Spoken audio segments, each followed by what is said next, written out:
você foi responsável pelo melhor sorriso que a Alan deu nesse programa. Em 12 episódios, quando falava de Ciro, ele estava ali com um sorriso no rosto tão bonito, tão verdadeiro, que só por isso já valeu sua participação, Isabela. Obrigado, você fez a semana de Alan. Adorei, Alan, adorei. Esse sorriso foi do coração, lindo mesmo. Mas sim, não tenho dúvida que meu amigo tá todo arrepiado aí.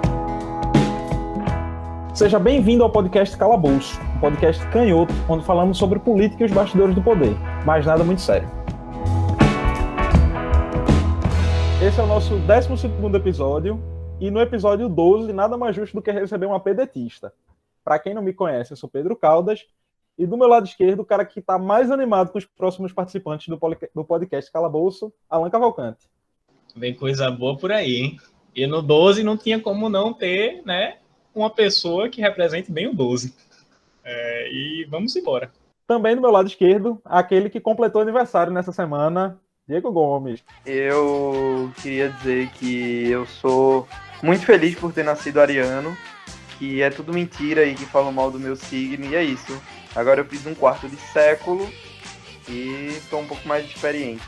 Antes de começar os trends, eu preciso agradecer ao meu amigo e ouvinte aqui do Calabouço, Tiriba, por me convidar para uma live sobre política e fotografia no último domingo. Foi muito massa, tá lá disponível na página dele sobre política e relações internacionais, né, Política RI, e quem quiser ver, eu vou deixar o link na descrição do episódio. Mas vamos lá para o famoso e semanal Trend Topics. Começando pela quarta-feira, o dia 31 de março, foi o dia em que o povo brasileiro disse ditadura nunca mais. E os bolsonaristas responderam com Viva 31 de março. Basicamente, essa foi a discussão do dia e que é um assunto que ainda divide muito o país. Eu imagino que vocês devam ter outros exemplos, mas um exemplo disso para mim foi o meu time, o Santa Cruz, que a torcida se dividiu completamente, a maioria dela pedindo aí uma postagem pedindo a democracia, né, um clube que passa justamente por um processo de democratização, e os setores bolsonaristas do time dizendo que não, que isso não deveria acontecer. Pouquíssimos clubes brasileiros se posicionaram. É bem diferente do que acontece na Argentina, em que praticamente todos os clubes de futebol se posicionam e outras agremiações culturais contra a ditadura. O que mostra que é um tema ainda muito controverso no país e que não é unanimidade. Ô Pedro, é engraçado tu falar e utilizar esse exemplo dos clubes de futebol, né? Porque o esporte hoje, por exemplo, vive uma situação que a torcida vem pedindo mais democracia interna, né? Um processo eleitoral que já foi adiado aí uma quantidade significativa de vezes e segue a cobrança, né, por parte da torcida, e fica o meu questionamento também, quando é que a gente vai poder voltar para eleger uma nova diretoria para o clube. Passando para quinta-feira, foi o dia em que as redes sociais foram tomadas pela entrevista de Lula para Reinaldo Azevedo, ou o homem, a figura, o jornalista que criou o termo petralha. Eu fico muito feliz, né, de ver, finalmente, pessoas que anos atrás foram tão antagônicas conversando. É basicamente essa a razão de existir desse podcast, né? Então, enquanto isso acontece em outras áreas, outros programas, em outras proporções, dá aquela sensação de que a gente ainda pode ter esperança nesse país que está tão sofrido, né? E eu gostei muito da maneira como o Reinaldo conduziu a conversa. E, inclusive, ele ficou brincando depois, postando vários memes no Twitter dele. Memes que diziam assim que ele estava apaixonado por Lula. E, nossa, as voltas que o mundo dá, né? É muito doido tudo isso, cara. Muito doido. É muito simbólico, né? Porque uma parcela da mídia tenta colocar Lula como o principal... Ali, ele é o principal antagonista de Bolsonaro, mas tentam colocar ele como dois iguais em polos opostos, o que não são, né? Lula é um democrata e Bolsonaro é um extremista que joga à margem da democracia. E aí Lula, dialogando com setores que são historicamente conhecidos por fazerem oposição, por terem feito oposição ao governo petista, é muito interessante, e aí o grande mistério do próximo processo eleitoral, né?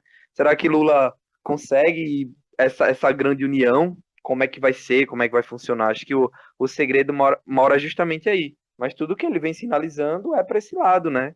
Para tentar unir todo mundo e perceber que Bolsonaro é um inimigo em comum. E eu torço muito que ele consiga. A sexta-feira já foi um dia um pouco mais movimentado, né? Foi a Sexta-feira Santa, o dia de conscientização sobre o autismo, mas o presidente do PDT né? E no episódio 12 a gente acaba tendo que citar Ciro Gomes. O presidente do PDT afirmou que a candidatura de Ciro é uma decisão tomada, né? O que quebra rumores de que, por exemplo, o Ciro poderia retirar a candidatura para apoiar a candidatura petista, ou que poderia compor a chapa com Lula, né?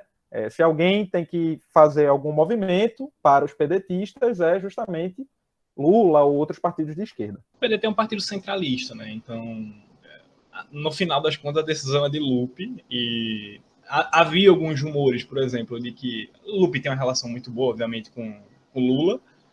E havia alguns rumores de que, sei lá, pudesse rifar Ciro Gomes do nada em prol de uma candidatura petista. Mas, assim, contente de que ele já descartou essa possibilidade. Mas, assim, eu acho que ainda tem muita água para rolar, sabe? Eu acho difícil cravar alguma coisa com tanto tempo ainda para a eleição, com tanta coisa para rolar.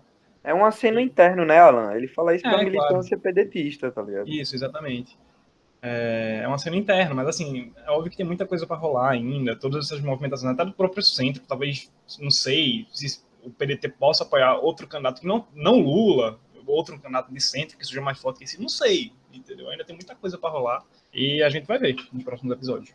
Mas é importantíssima essa pré-candidatura de Ciro Gomes. Ciro Gomes está participando desse processo desde agora, é importantíssimo, e seria muito ruim para a gente se Ciro, por exemplo, retirar qualquer movimentação do PDT que retire a candidatura de Ciro. É bem ruim, assim. Acho que até para a construção do pleito, né? Levando em conta que é a política mais animada do mundo, tudo é possível.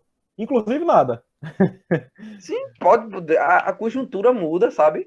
É incrível. Se a gente for ouvir episódios, sei lá, 4 episódios atrás, 5 episódios atrás, algumas semanas atrás, é tudo diferente, sabe? Não tinha Lula. Só de você pensar que o atual líder, segundo a pesquisa que saiu ontem, o atual líder da corrida eleitoral estava inelegível há menos de um mês atrás. É muito bizarro, tá ligado? Pois é. No sábado, a notícia do agravamento da condição de saúde de Paulo Gustavo, do humorista Paulo Gustavo, mobilizou as redes, né? Muita gente postando mensagem de apoio à família, etc. É um cara que está lutando contra o Covid, né? E acaba sendo um exemplo da dor de muitas famílias. Na Ucrânia tem acontecido, na fronteira entre a Ucrânia e a Rússia, tem acontecido movimentações militares, um lugar que já eram conflitos recentes, eu acho que na verdade ainda está em conflito. E Alexandre Calil foi assunto nas redes sociais porque entrou numa briga com Silas Malafaia. Na verdade, Silas Malafaia entrou numa briga com ele, né? Porque o ministro lá do STF autorizou o retorno das igrejas na pandemia com uma liminar, e Alexandre Calil barrou, dizendo que uma decisão anterior do plenário, uma decisão anterior do plenário do Supremo valia mais, e não cumpriu a liminar. Então, os fundamentalistas religiosos que insistem em querer voltar para as igrejas nesse momento de pandemia estavam criticando aí o prefeito de Belo Horizonte, enquanto que uma parte considerável das pessoas estava defendendo, dizendo, não, a decisão dele está certa e a gente pode rezar em casa, a gente pode praticar nossa religiosidade em casa, sem aglomerar e sem ter que ir para os templos. Isso mostra o quanto a gente precisa de um governo de união nacional, né, para pacificar as nossas instituições. Primeiro, o colegiado decide que não pode abrir igrejas e templos. Depois, uma decisão monocrática diz que pode. Aí um prefeito de capital vai e diz que vai seguir a decisão colegiada. E aí um juiz que monocraticamente decidiu que podia abrir as igrejas já sugere à PGR a utilização de força da Polícia Federal mesmo para que a decisão seja cumprida. Sabe quando tá uma bagunça assim? É uma usurpação de competência para um lado e para o outro, que é muito complicado para a gente entender.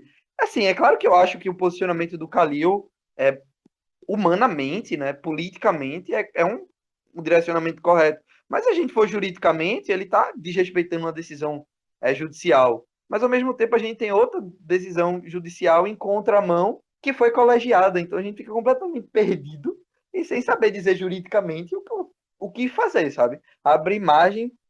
Eu acho assim, a gente já tem muita margem para interpretação, já temos essa possibilidade, né, pegando o texto cru. E se a gente chega para o que o Brasil se tornou agora, a gente vai aí caminhando a passos largos para o caos total. Da minha bolha, Diego é com certeza a pessoa mais preocupada com a estabilidade jurídica do país. Praticamente todo episódio ele daqui a esse ponto, dizendo, minha gente, a gente está no caos, não pode ser assim não, a gente precisa ter um judiciário decente. Ele tá certíssimo, velho. Diego Mas está pelo amor de certíssimo. Deus. Concordo Precisa de também. um sistema judicial um pouco estável, porque, meu Deus, a cada dia que passa, é o STF passando por cima da justiça, que passa por cima de prefeito, que passa por cima de não sei o que lá, aí depois o prefeito passa por cima... Enfim, um caos. E sobre esse negócio aí do Calil, eu só tenho um comentário muito simples a fazer. Pessoas, você que tem uma fé, você que tem alguma religião, você não precisa de um templo para exercer sua religião, exerce em casa, tá bom? Porque, assim, a gente tá chegando a 4 mil mortos por dia, na maior crise sanitária da história da humanidade dos últimos 100 anos, pelo menos. Seguindo, no domingo de Páscoa, é um dia que tradicionalmente não tem muito relacionado à política, mas tem duas notícias que eu acho que chamam a nossa atenção. Primeiro, essa crise com o Calil continuou, justamente por ser o domingo de Páscoa, então muitos dos cristãos queriam estar, né, praticando sua fé nos templos, e o Calil barrou, né, já tinha barrado isso no sábado, e no domingo o ministro do Supremo disse que ele tinha que cumprir a decisão, justamente o que Diego adiantou, com a possibilidade de uso da Polícia Federal para que ele cumprisse essa decisão. Na Austrália, aconteceu um aumento dos impostos para os ricos, né? Os ricos lá estão pagando a crise. Um exemplo e tanto para o Brasil, né? Onde rico nem paga imposto. Nova Zelândia, no caso. Nova Zelândia, é isso. E, assim, o governo... A Nova Zelândia faz tudo, né? Para quem não sabe quem é a primeira-ministra da Nova Zelândia, chama-se Jacinda, ela é do Partido Trabalhista, e lá é um partido de esquerda, que aumentou justamente o imposto sobre herança, sobre fortuna, e isso definitivamente não vai querer dizer que os investidores... Pronto, como um amigo meu chamado Vinícius Pinon disse, assim, eu postei nos meus stories essa notícia do aumento, né, do imposto sobre grandes fortunas e heranças, e ele respondeu uma história assim, vamos rir porque, ele falou de maneira irônica, claro, os investidores agora vão sair da Nova Zelândia para vir para o Brasil, porque aqui não tem esse tipo de imposto, sabe? Ou então vão vir para o Brasil porque o salário mínimo é isso aí, sendo que em vez de ser por hora, é esse valor por dia. Tipo, obviamente, isso não existe, né? Mas o que a retórica de muita gente ainda vende. E que está na mídia também, né? Infelizmente, tem essa conversa aí de que tem que destruir direitos trabalhistas e diminuir impostos de maneira desenfreada para que o Brasil... Mas pelo amor de Deus, né? Olha a quantidade de atropelo que a gente vem aprovando aí desde Temer e não mudou nada, pelo contrário, a crise fiscal só aumenta e a gente perde investimento e o dólar aumenta e passou tudo. A boiada toda vem passando, desde Temer.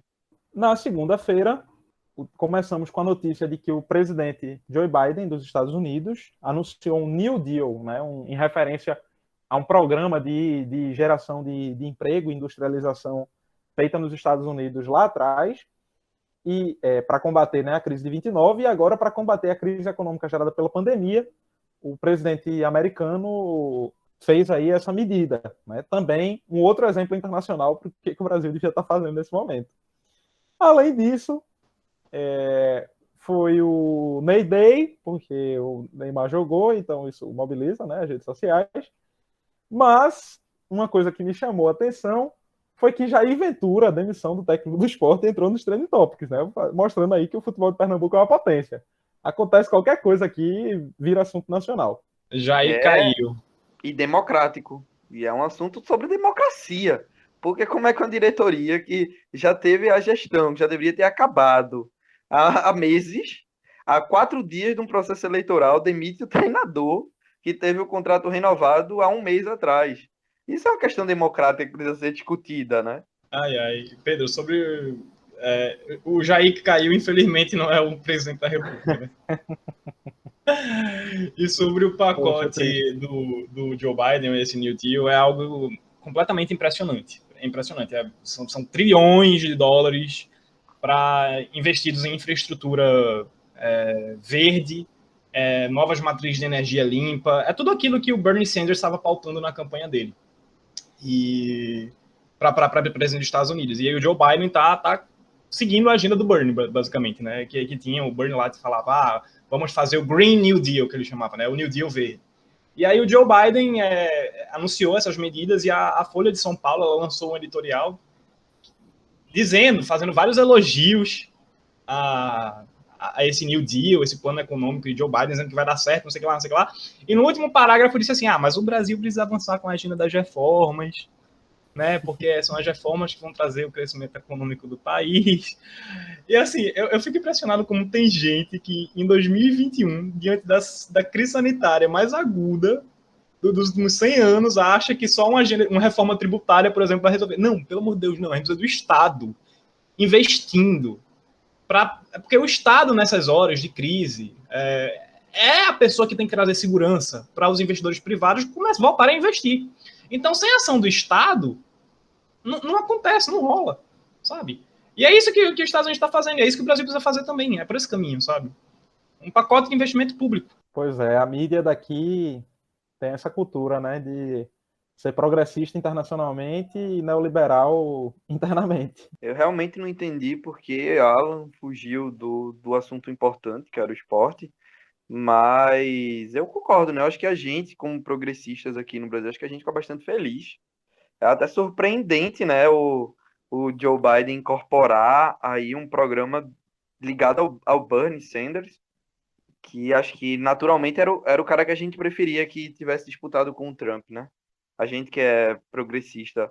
Mas, enfim, eu fiquei surpreso e feliz, realmente. Acho que Alan já falou muito do que eu queria falar a respeito e a gente vai conversar mais um pouco sobre isso, acho que nos próximos programas, né?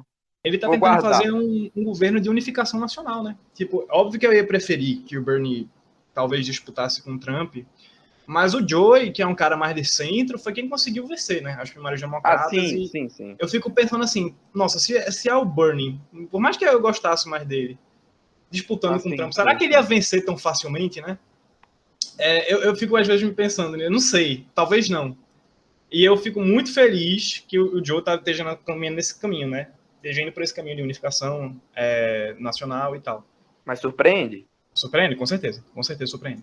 Para terminar, na terça-feira, o principal assunto, além dos erros no SISU e nos erros das notas do Enem, que é uma coisa que a gente já citou no episódio passado, mas que continua acontecendo, foi o discurso incrível e emocionante que um participante do Big Brother fez para denunciar um caso de racismo que ele sofreu na casa, com as milhões de câmeras e ao vivo para milhões de pessoas. Um outro participante comparou o cabelo Black Power dele com o cabelo de uma fantasia pré-histórica de Homens das Cavernas. Em rede nacional, ao vivo, ele fez um discurso bonito e muito forte, comentando sobre esse caso, denunciando esse caso de racismo. Mas eu queria ressaltar ainda sobre esse caso que uma das figuras que mais influencia o povo brasileiro, né, o jogador de futebol Neymar, que é ídolo para muita gente, e que recentemente sofreu um caso de racismo, foi expulso de campo depois de se revoltar por ter sido chamado de macaco. Ele se pronunciou sobre o caso dizendo que era mimimi, que o Brasil está muito chato, enfim. O que mostra que o racismo no Brasil ele ainda é muito relativizado, e até por pessoas que sofrem desse mal, sofrem né, nas mãos de racistas, elas também relativizam e também, ao invés de apoiar e ao invés de fortalecer a luta dos seus pares. A gente fez hoje, de novo, uns trends reduzidos, porque a gente não quer cortar nada da participação de Isabela, então fica aí até o final e escuta aí o que a vice-prefeita do Recife, ex-vereadora e ex-secretária do PDT, tem a dizer sobre a política nacional, sobre a política local e sobre os desafios dessa gestão dela. Ajude no crescimento do podcast Calabouço. Divulgue nas suas redes sociais e mande para os amigos. Estamos muito felizes aqui no podcast Calabouço de receber a vice-prefeita, ex-vereadora e secretária do Recife, Isabela de Roldão. Uma mulher que eu particularmente admiro muito e durante a última campanha de 2020 eu passei a admirar ainda mais. Desde a primeira participação especial aqui no podcast, que foi com a vereadora Cida Pedrosa, a gente tem uma tradição, Isabela, que é ver como a figura se apresenta no Instagram dela e passar isso para o ouvinte. Então eu fui lá no seu Instagram, e tem assim: mãe de 3 e primeira vice-prefeita do Recife, eleita junto a João Campos. Professora, advogada e estudante de nutrição. E bateu uma curiosidade em mim, né? Antes da gente começar as perguntas relacionadas à política, eu fiquei curioso sobre esse curso de nutrição. Se puder começar contando como é que você descobriu e por que fazer uma nova graduação depois da de Direito. Massa estar aqui com vocês, compartilhando desse espaço. Mas vê, Pedro, é bem interessante. Eu sempre fui muito ligada à questão da alimentação, certo? Eu gosto de comer bem, eu gosto de comer saudável. E com o passar dos anos, eu fui amadurecendo no meu conceito de alimentação pessoal e, consequentemente, da minha família, da minha casa, e fui atrelando do quanto que é importante a gente compreender que o processo da sustentabilidade começa a partir das nossas escolhas alimentares. Na verdade, o processo do cuidado, ou seja, eu só consigo cuidar de você, eu só consigo cuidar da minha casa, eu só consigo cuidar da cidade, se eu cuidar primeiro de mim. Então, pensar no curso de nutrição foi uma grande ousadia. Meu marido diz que ficou surpreso quando eu decidi voltar para a universidade, que inclusive ele foi comigo, a gente foi junto fazer minha matrícula, e ele disse a mim, Bela, tu vai encarar isso mesmo? Eu digo, vou, porque assim, é uma grande realização de um sonho, porque o meu grande desejo com a nutrição, o curso, né, a graduação de nutrição, é fazer esse casamento do conhecimento científico, tá? Com esse conhecimento intrínseco que eu já tenho, instintivo, de compreender que eu só consigo sustentar um planeta se eu começo sustentando dentro de mim, sabe? Eu só consigo tudo que eu como que gera lixo primeiramente para dentro do meu corpo, segundo, para fora de mim, que é esse outro grande corpo, que é o planeta Terra. Então, a nutrição vem somar o conhecimento científico com esse conhecimento instintivo de sobrevivência, né? Sobrevivência da forma mais, eu diria, da forma mais ampla e mais plena possível, que é a gente estar conectado. E aí tem as minhas histórias, né? Eu sou vegetariana já há mais de 6 anos, em decorrência do mandato de vereadora, né? Eu fui provocada pelo pessoal da causa animal a refletir acerca de política pública voltada para os animais, e isso me fez refletir de que eu não consigo, minha gente, defender uma pauta que eu não coadune com ela. Então, fazer a pauta de defesa dos animais e não compreender o processo agressivo, sabe, desumano, desrespeitoso, que a gente está mantendo num processo automático de exterminar, de sacrificar, de escravizar os animais para mero prazer de ter uma carne de primeiríssima qualidade. Eu admito que um animal seja criado na engorda. Por exemplo, eu me lembro, só um gancho aqui, eu me lembro que eu fui motivo de muita chacota quando eu propus a proibição de foie gras.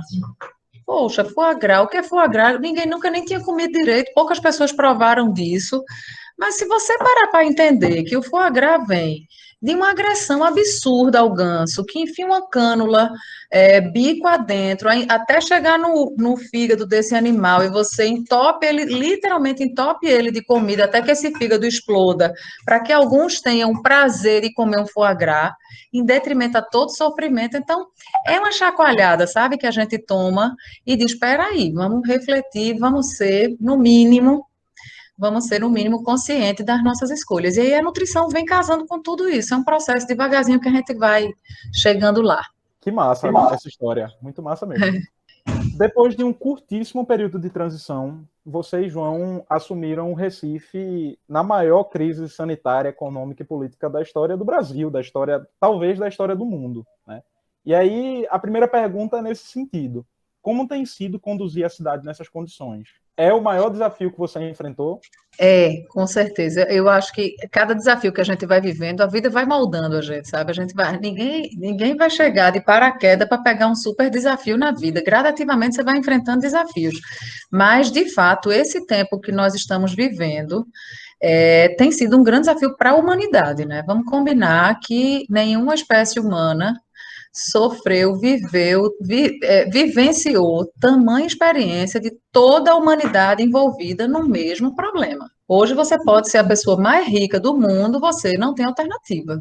Você não tem para onde ir, você não tem como se esconder, você depende de uma cadeia, né? Isso é que eu digo que esse é o ponto positivo da pandemia, a gente perceber que a gente não é um ser isolado, por mais condição financeira, econômica, social que você tenha, você não está isolado do problema, o problema é de todas e todos, é da humanidade mesmo.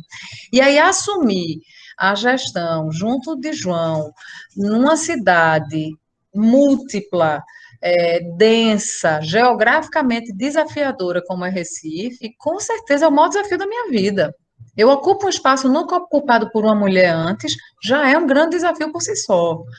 E aí você atrela isso a um desafio social, minha gente, socialmente falando, economicamente falando, sob a ótica da cultura, sob a ótica da saúde, da educação, é de uma complexidade, sabe? Onde todas e todos têm urgência nas suas pautas, e ao mesmo tempo você tem que dizer, minha gente, calma, respira, bota a máscara, se afasta, não se encontra, fecha ali, segura aqui. Então, de fato, é um desafio, assim, tremendo. Oi, Isabela, seja mais uma vez bem-vinda ao Calabouço, a gente fica muito feliz em lhe receber aqui. E vê só, há alguns programas atrás a gente recebeu o Luciano Siqueira, né? Que nos últimos 20 anos do Recife ele foi vice-prefeito por 16. E aí a gente conversou um pouco sobre o papel do vice-prefeito para além de substituir o prefeito em eventuais ausências que vão ocorrer durante o mandato. Ele apontou para a gente que o papel dele na última gestão agora de Geraldo Júlio era algumas articulações bem específicas com alguns setores, né? E aí, para Isabela de Roldão, já ficou um pouco claro qual é a principal missão dela na gestão de João Campos? Constitucionalmente falando, a função do vice-prefeito, da vice-prefeita é única para todo mundo aqui, né? Pelo menos a nossa Constituição Municipal, né? Nossa legislação municipal. Se a gente compreende, assim, eu digo, eu sou uma pessoa que eu sou admiradora, fã de Luciano, sabe? Tenho um carinho tremendo por ele tem muito carinho por mim também, ele gosta muito do meu pai, então a gente tem uma relação afetuosa e fraterna muito importante. Mas veja, somos pessoas completamente diferentes, sabe? E o que é massa é a gente poder ser diferente nas funções e inovando e abrindo caminhos. Quando eu aceitei ser candidata a vice de João, a primeira coisa que me veio no coração foi assim: é mais um passo que eu dou num universo predominantemente masculino, cujo eu dou um passo abrindo caminhos para tantas mulheres, não só da minha cidade, do meu estado, do meu país. Então, assim, como é que eu posso? Veja, eu tenho um perfil. Quem me conhece mais de perto sabe, eu não consigo ficar parada, eu não consigo simplesmente sentar, sorrir, ficar ali, bela, recatada e do lar. Isso não é o meu perfil, sabe? Eu gosto mesmo é de botar o pé no chão, de ir para frente, de fazer os enfrentamentos. E a gente poder tocar e fazer acontecer. Então, vê, quando eu tenho já perfil característica minha, eu já sou desse jeito, ativa, eu gosto do movimento. E a política, eu sou muito feliz na política por isso, porque é um eterno movimentar-se.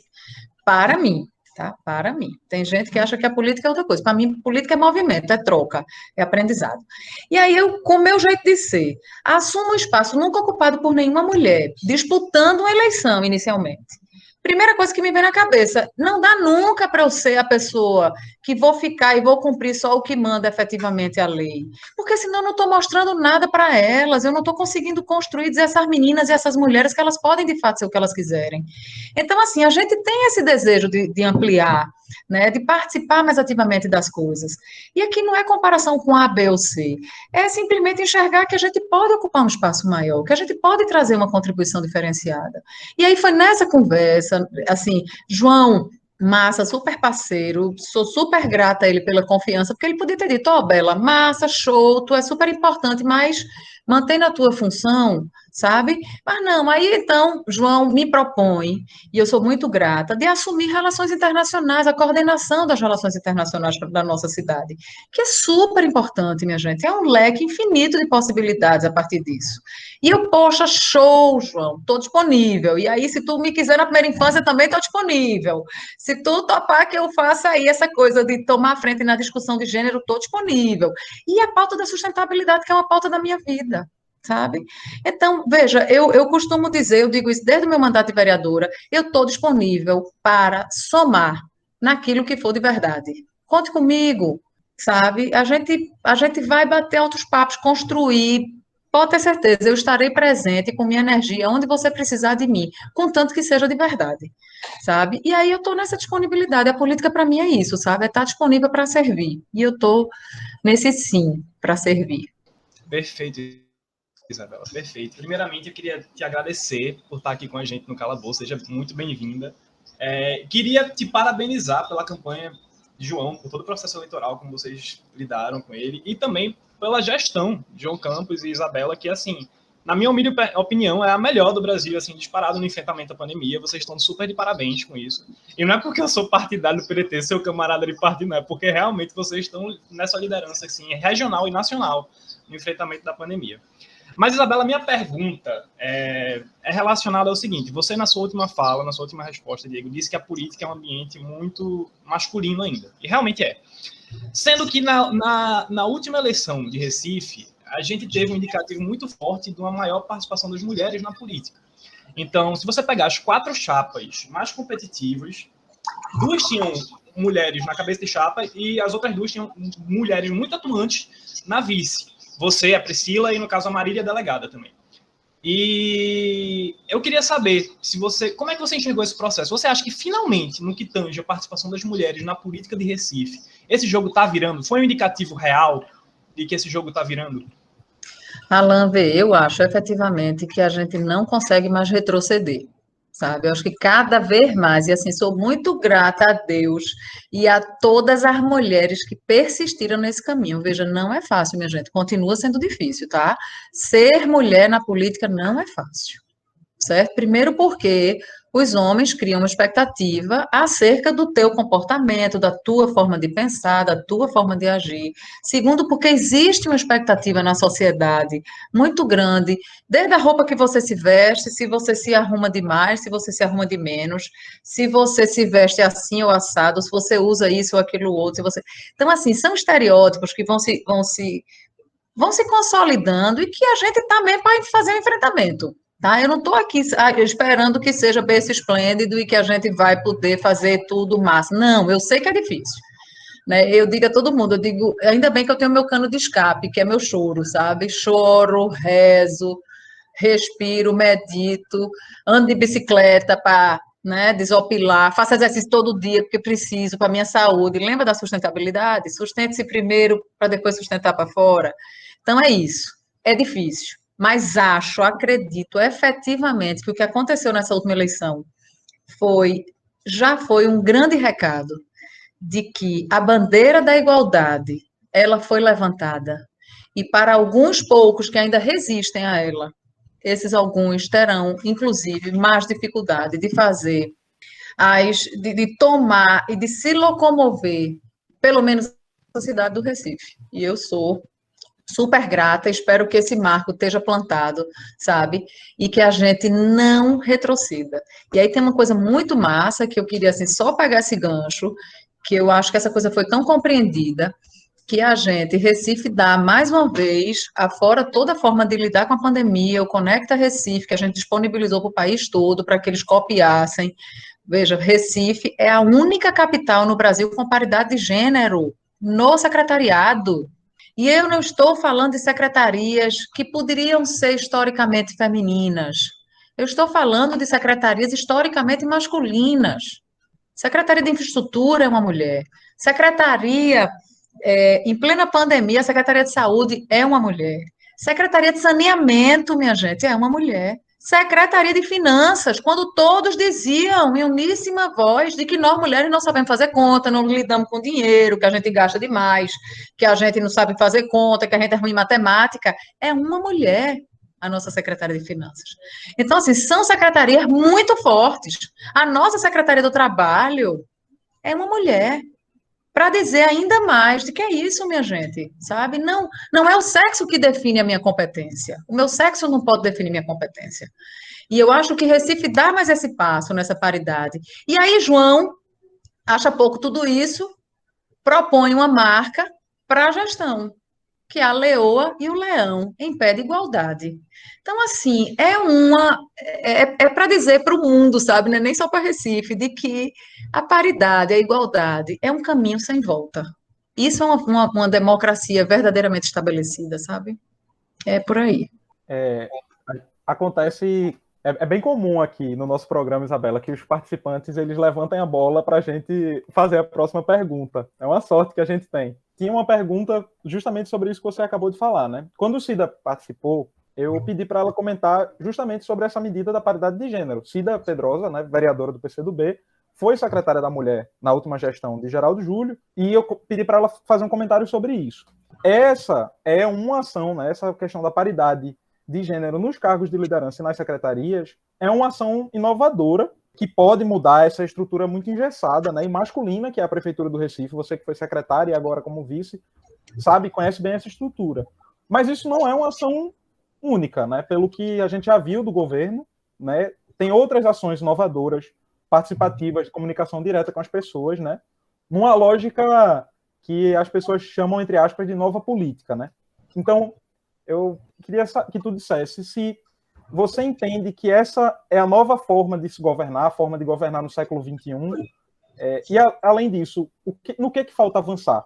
Além de tudo isso que tem sido feito, além de toda essa inovação, o que é que você acha que ainda dá para dar um passo a mais? Bem, a gente deu passos, assim, tem dado passos muito consolidados, né? O microcrédito, por exemplo, onde João abertamente diz que as mulheres terão prioridade a tirar o microcrédito. E aí, em consonância com isso, a gente tem a secretária da Mulher, que também é uma mulher, a secretária do Trabalho, que é uma mulher também, tá? Adriana Rocha, que diz que vai priorizar as mulheres nos cursos de capacitação de empreendedorismo. Porque, vê, dar o microcrédito prioritariamente para as mulheres é massa, mas fechar os olhos para que essas mulheres continuem sendo usadas pelos seus companheiros para tirar o dinheiro e ele gerir o negócio, isso não é legal. E veja, não há problema nenhum se a gente está lidando de igual para igual, dentro de uma família, um casal, né? Se existe ali naquela relação respeito, e ó, tira no teu nome, a gente vai trabalhar junto, e a gente combina e faz as coisas junto, massa. Mas a gente sabe que a vida real ainda não é assim. Né? Muitos homens ainda assumem a postura autoritária do negócio, eles entendem de tudo, né? A gente fica sempre a bobinha, a inocente que não sabe fazer. Então, veja, essas ações vão sendo consolidadas com passo a passo. Eu acho que o passo seguinte para a gente deixar a coisa ainda mais referendada é trazer à tona bandeiras como, por exemplo, eu tenho trazido desde o primeiro dia de janeiro aqui, né, que é a pauta da economia do cuidado. A gente não pode invisibilizar essa economia que é sustentadora e balizadora da economia formal. Todas nós aqui, todos nós, tivemos uma relação de alguém que nos cuidou quando nós éramos pequenos. Certamente, quem ainda mora em casa com o pai, com a mãe, sabe que é essa mãe, essa avó, essa tia que dá o suporte doméstico para que você saia para estudar, para que você saia para trabalhar. E essa economia continua sendo invisibilizada e não remunerada, não reconhecida. Minha gente, numa relação familiar, onde a mulher não trabalhe fora de casa, este homem, na sua maioria das vezes, eu não posso aqui generalizar, tá? Por favor, não quero ser injusta, mas na maioria das vezes, se houver qualquer discussão sobre dinheiro, a primeira coisa que o cara diz é: quem banca a casa sou eu, quem paga as contas sou eu. E ele não enxerga de que ele só pode sair de casa para trabalhar porque ele tem uma mulher dando um suporte doméstico em casa, porque alguém faz a comida, alguém lava a roupa que ele sai, sabe? Alguém organiza a casa, alguém cuida dos filhos, alguém faz a feira, alguém faxina, sabe? Então, assim, essa economia do cuidado tem que sair da pauta da invisibilidade. E eu acho que é uma pauta que eu tenho batido muito aqui dentro, sabe? Eu tenho batido muito para fora. E a gente precisa começar a trazer isso para um nível de consciência que eu compreenda. Primeiro que eu preciso compartilhar trabalhos domésticos. O ser mulher não está ligado necessariamente ao cuidar.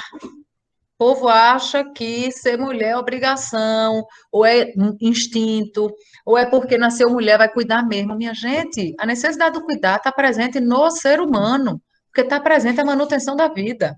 Só que se eu não consigo estabelecer isso numa relação harmoniosa e respeitosa com meu companheiro, eu não posso sair para trabalhar, eu não poderia estar na política, por exemplo. se não houvesse essa parceria com meu marido, porque eu tenho 3 filhos, né? Na verdade, eu tenho um filho e 2 filhas. Então, eu preciso dessa parceria com ele para alguém segurar a onda quando eu chegar em casa 10, 11 horas, meia-noite. Quando eu precisar viajar e passar 2, 3 dias, 4 dias, uma semana, 15, 20 dias fora. Alguém tem que segurar a onda, né? E não precisa necessariamente ser eu. Então, essa economia do cuidado precisa sair, sabe? Debaixo desse cobertor aí, que garante essa manutenção, infelizmente, essa manutenção de uma sociedade que me manda sempre para casa, por eu ser mulher, e manda o homem sempre para a rua, porque ele é homem, ele pode tudo, tá?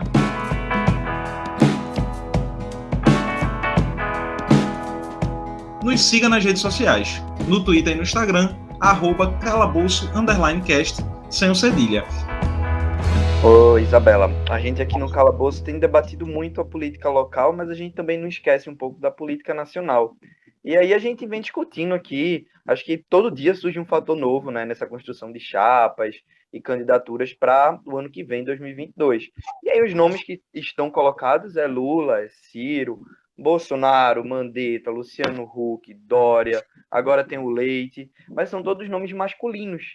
Como é que o Brasil, que em 2014 quase levou Dilma e Marina para o segundo turno, retrocedeu tanto, né? E o que é que a gente precisa fazer a nível nacional para dar essa virada de chave que a gente viu no Recife no ano passado, né?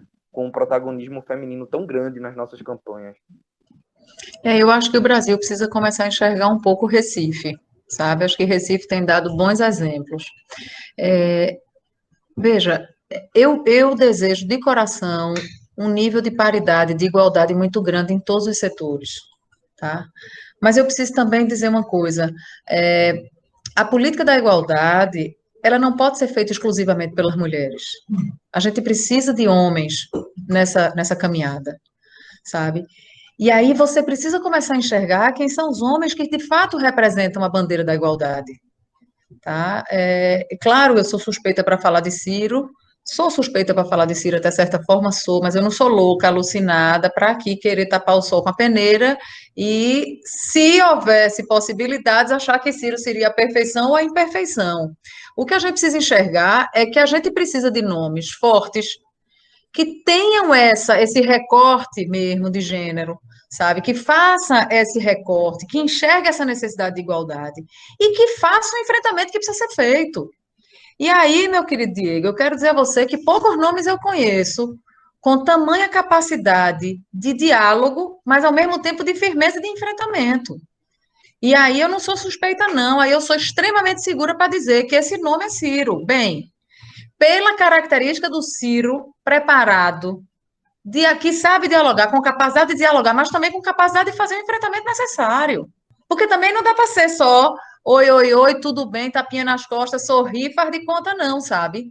A gente precisa entender que desses nomes todos que você falou, da eleição de 18 para cá, passar desses 2 anos, o único que vem discutindo um projeto com substância só tem um nome, tá? Quem quiser ler, quem quiser estudar, quem quiser pegar as falas de Ciro em tudo que é canto do mundo, porque todo dia esse homem fala em algum lugar, para dizer que ele tem um projeto, e não é um projeto escrito e pensado exclusivamente por uma pessoa, tá? A gente precisa, assim, Diego, ter muita tranquilidade quando a gente traz essa pauta de gênero, porque a gente tem que enxergar que é importantíssimo ter essa bandeira, mas não é qualquer nome que nos representa, minha gente. Vamos combinar que tem muita mulher massa, mas tem muita mulher que está na política para defender os interesses dos homens, inclusive mulheres colocadas na política para representar seus companheiros, sua hierarquia familiar, sua manutenção da política masculina.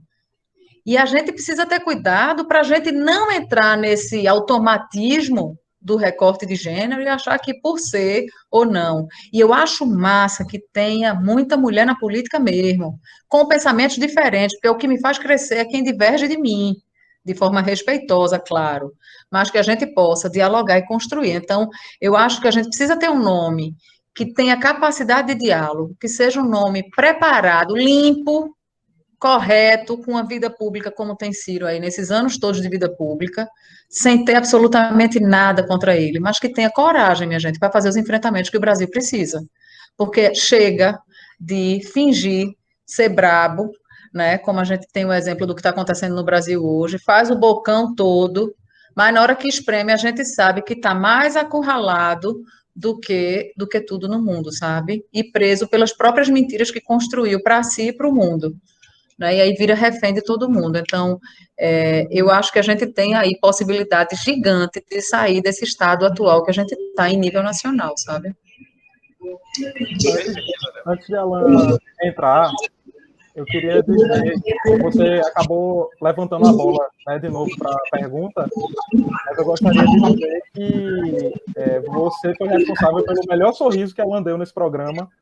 Em 12 episódios, quando falava de Ciro, ele estava ali com um sorriso no rosto tão bonito, tão verdadeiro, que só por isso está valendo a participação, Isabela. Obrigado, você fez a semana de Alan.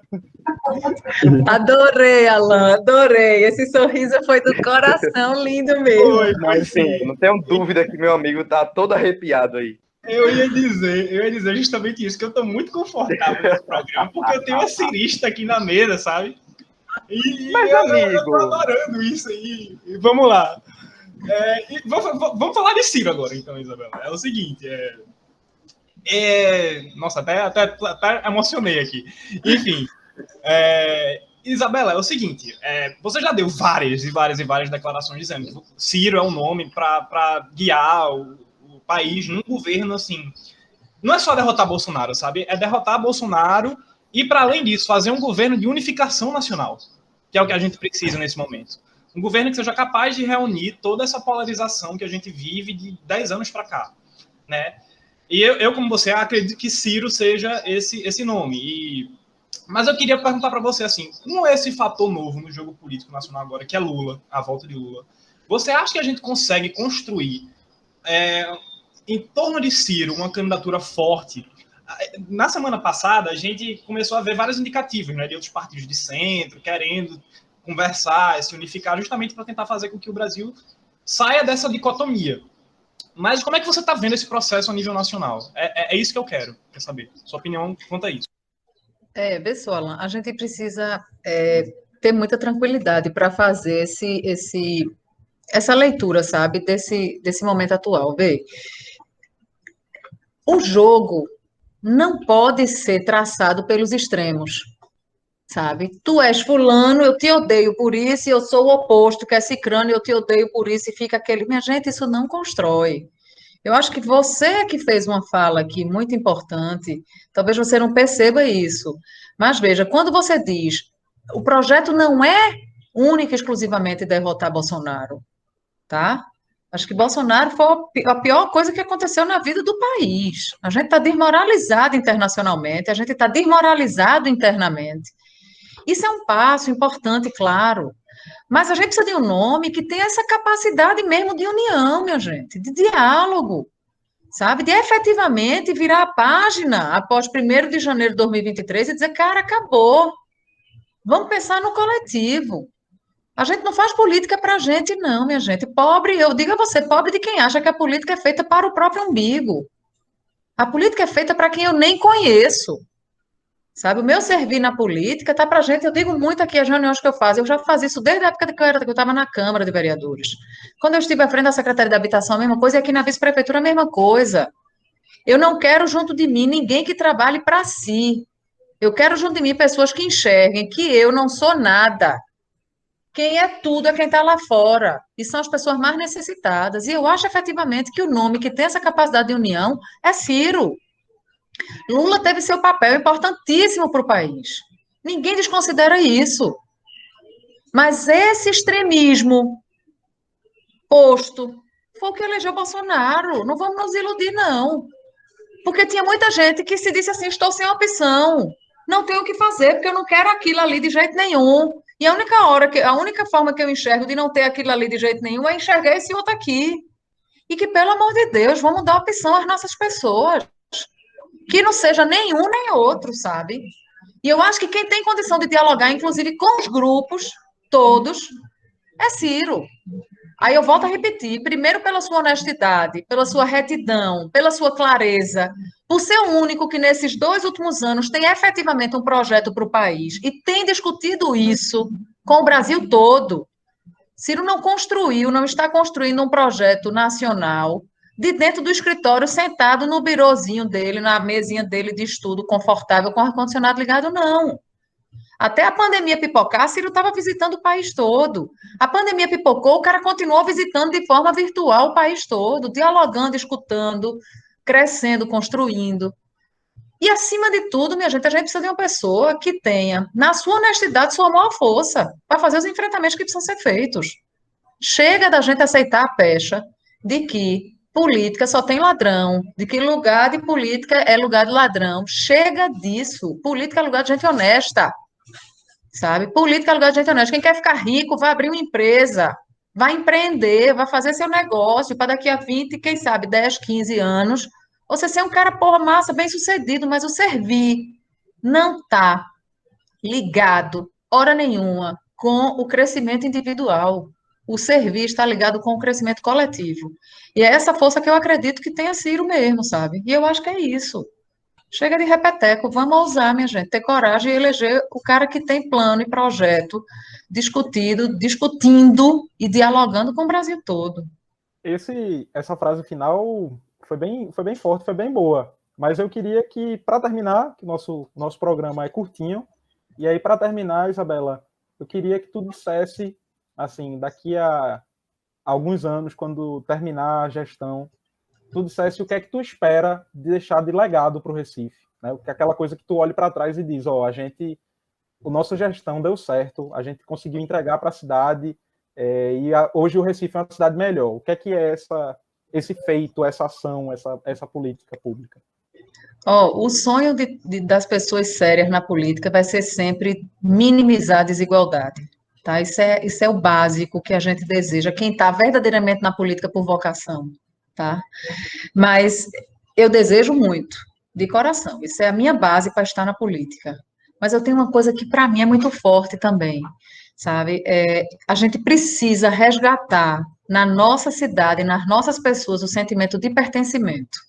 Eu trabalhava isso desde a minha gestão lá, como secretária de habitação, quando a gente pensou e construiu o Pertencer, né, que é um espaço de convivência. Veja, se eu não conseguir, Pedro, e aí eu digo a você, e chamando a consciência todas e todos nós, que vamos ouvir muito esse programa aí, se a gente não conseguisse a perceber de que o processo de pertencimento, o sentimento de pertencimento, ele é o grande revolucionário da vida de uma pessoa e de uma cidade, de um coletivo, uma pessoa enquanto indivíduo e um coletivo enquanto cidade, a gente não consegue mudar. A gente só vai conseguir fazer com que Recife seja, de fato, uma cidade mais igual, mais respeitosa, mais inclusiva, se eu despertar o sentimento de pertencimento, se eu cuidar dessa minha casa. E aí entra aquela pergunta que você fez lá, da curiosidade do curso de nutrição. Porque o sentimento de pertencimento, primeiro faz com que eu cuide, com que eu me aproprie. E se eu cuido de dentro, eu consigo cuidar para fora. A gente precisa girar essa chave de achar que a única obrigação, o único obrigado a cuidar da cidade se chama o poder público.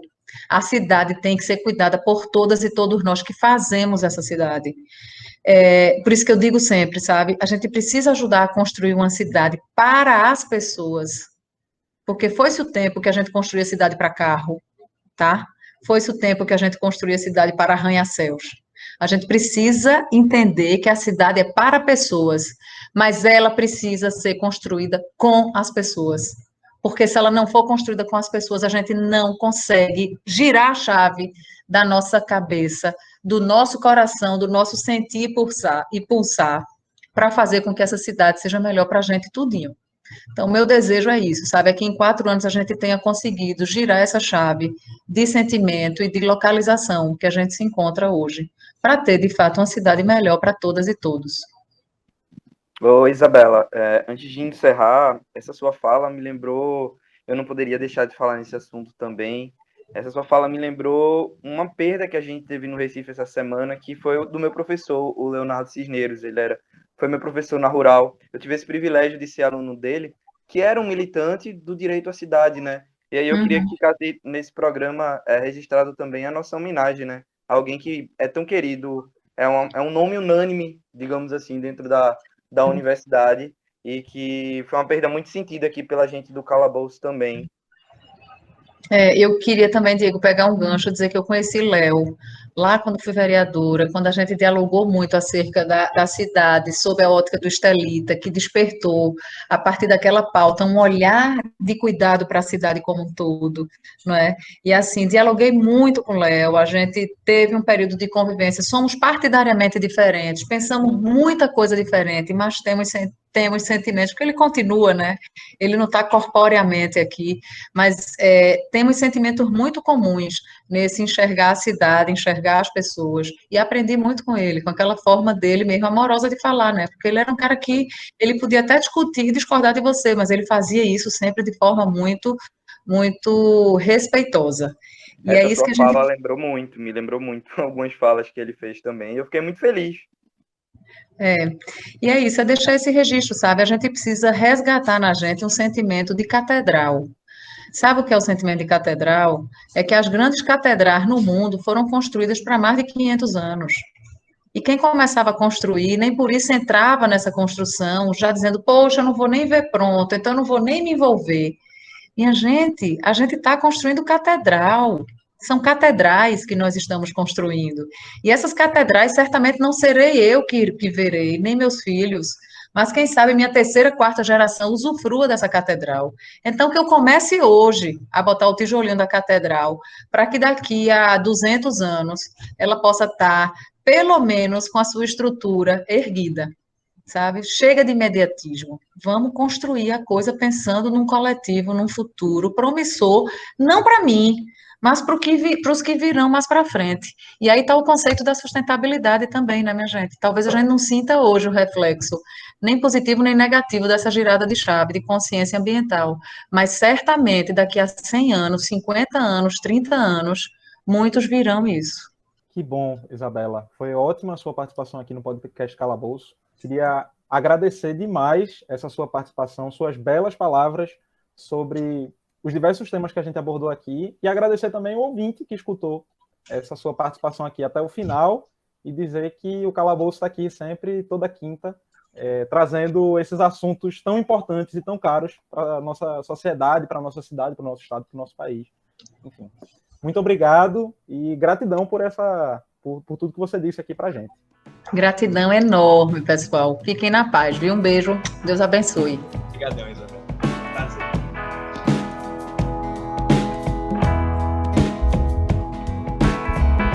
Esse podcast foi editado por Pedro Caldas, Claranã Audiovisual.